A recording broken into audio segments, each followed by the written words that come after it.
Во вчерашниот ден имаше 76 луѓе во самоизолација во Прилеп, но поради непочитувањето токму на тие мерки за самоизолација, четворица прилепчани заработија кривични пријави. Морам да потенцирам дека тие 76 луѓе кои што вчера беа во самоизолација не се заболени од коронавирусот, него се вратиле во Прилеп од странство и според мерките мора да бидат во својот дом во наредните 14 дена. Разговорот го започнуваме со првиот човек на Прилеп, градоначалник, како што кажав, оваа информација предизвика можеби мала блага паника кај прилепчани на социјалните мрежи. Колкава е таа бројка на прилепчани во самоизолација денеска и дали е зголемен тој број? Дарко, добро утро и поздрав до гледачите на Сител телевизија. Ова што го кажавте ги преземаме сите предострожности и сите мерки што ги спроведе владата и Министерството за здравство, локални мерки што ги превзеде општината,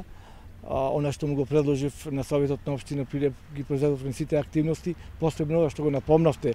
го направивме од прилика точно пред една недела, кога се договоривме со сообраќајната полиција да врши надзор и мерки, контроли, рутински контроли на сите оние што влегуваат надвор од другите градови, посебно тие ризичните општини од Долнен и Пласница, каде што неконтролирано доаѓаат граѓани од ризичните земји, како што кажавте, Франција, Германија и Италија. И мислам дека тоа сигурно вроди со плод. Само да ви напомнам дека овој број што го спомнав вчера беше 76 на самоизолација, денес имаме 135 граѓани кои што се во самоизолација и за жал некои од тие граѓани се несовесни и го напуштаат својот дом неконтролирано, па затоа Министерството за внатрешни работи поднесе уште 3 кривични пријави, така да сега има 7 мина поднесено кривични против 7 мина поднесено кривични пријави за минуто несовесно однесување, затоа што тоа е основниот начин за да се заштитиме себе си и да заштити целосно комплетно населението. Дали ќе има некакви постори и контроли кон овие лица кои што се во самоизолација? Премиерот, мислам дека вчера во едно интервју најави дека доколку не се почитуваат тие мерки, веднаш од самоизолација одат директно во карантина. Точно така, тоа мора да се случи. Посебно ја апелирам до сите оние граѓани што се во самоизолација да ги почитуваат мерките, да не излегуваат, да не дојде да поригорозни мерки да се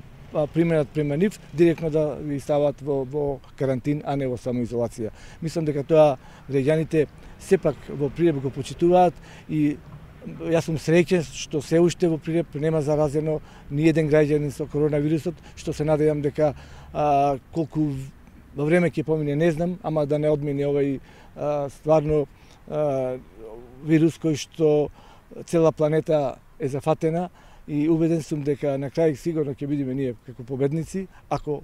ги почитуваме сите овие мерки, ако се придржуваме на што го кажа владата, ако граѓаните се придржуваат на што го кажа локалната самоуправа, ги следат вашите сите овие прилози, ги следат вашите мерки, укажувања и така натаму. Вчера имавме една интересна иницијатива која што потекна од приватниот сектор, а тоа е изработка на бесплатно на заштитни маски, кои што знаеме се во дефицит моментално, не само во Прилеп, него на целата планета, затоа што имаме огромна побарувачка. Како ќе се распределуваат, уште еднаш да повториме тие маски, дали ќе има доволно за сите граѓани? Тоа е едно прашање кое што сите си го поставуваат. Да потенцирам дека за среќа се уште има општествено одговорни граѓани во нашиот град и стопанственици, како што е лицето Горан Илиевски, кој што завчера дојде кај мене и ми кажа за неговата иницијатива, неговата желба, неговата можност да шие маски и каде што ќе ги заштитиме нашите граѓани. Пред се не можеме сите наеднаш, али сукцесивно, постапно. Вчера почнавме со 1000 маски, денес ќе има околу 2000 маски, така да напомнам дека сите граѓани сукцесивно ќе бидат збринети со овие заштитни маски, затоа што капацитетот мислам е доволен на ова фирма која што ќе ги прави овие маски. Да напоминам дека 1000 маски што беа вчера направени, сите тие ги стерилизиравме во општата болница во Прилеп и денес ќе се делат првин и сега во 10 часот ќе се делат на медицинскиот персонал од примарната здравствена заштита. Сите општи лекари со својот тим, медицински сестри, стоматолози со своите асистенти, за сите првин ќе се подели ќе се поделат овие заштитните маски на сите тимови од примарната здравствена заштита, како што кажав, тие се наизложени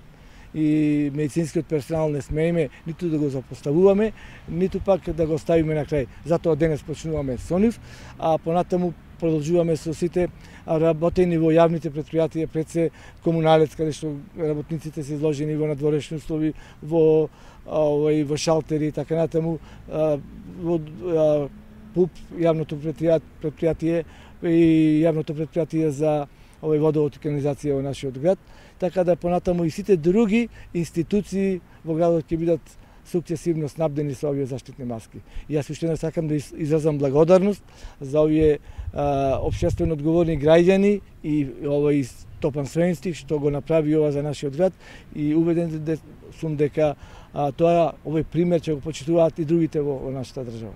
Како што кажавам претходно, се изврши комплетна дезинфекција на централното градско подрачје, улиците, плоштадот, влезовите на здравствените установи, но и влезовите на самиот град. Точно така, тоа го направивме професионално, имавме една компанија од Битола која што им го даде средството за дезинфекција, сите влезови во градот ги дезинфициравме, плоштадите, тротоарите во нашиот град, исто така направивме дезинфекција на сите градинки, основни и средни училишта во нашиот град, домот за стари лица, и мислам дека тоа и понатаму ќе го правиме перманентно и редовно, се со цел превентивна заштита на сите наши граѓани во нашиот град.